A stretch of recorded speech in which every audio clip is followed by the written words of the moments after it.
কি করব বল, আমার আর ভালো লাগছে না। আজ 10 দিন হয়ে গেল তোদের বাড়িতে আছি, এভাবে আর কতদিন পরের বাড়ি থাকা যায় বল? তুই আমার বাড়িকে পরে বাড়ি বলছি কেন? যতদিন না তোর বাড়ি ঠিক হবে তুই আমার বাড়িতে থাকবি। লজ্জা থাকলে না 10 দিন ধরে বাড়িতে পড়ে থাকতি নি। তোমাদের লেগে ভাত খুলেছি, যাও যে গিলোগা, বেশি নাটক করো না।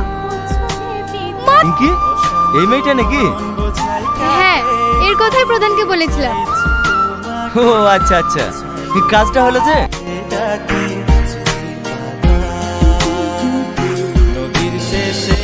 ঠিক আছে খালা, আমি আমার মতো চেষ্টা করে দেখব ওনাকে সুস্থ করতে পারি কিনা। তোমাকে পারতেই হবে মা, যাও চেষ্টা করে দেখো গা।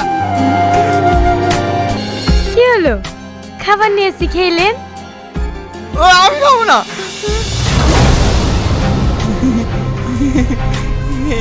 তুমি আইসো?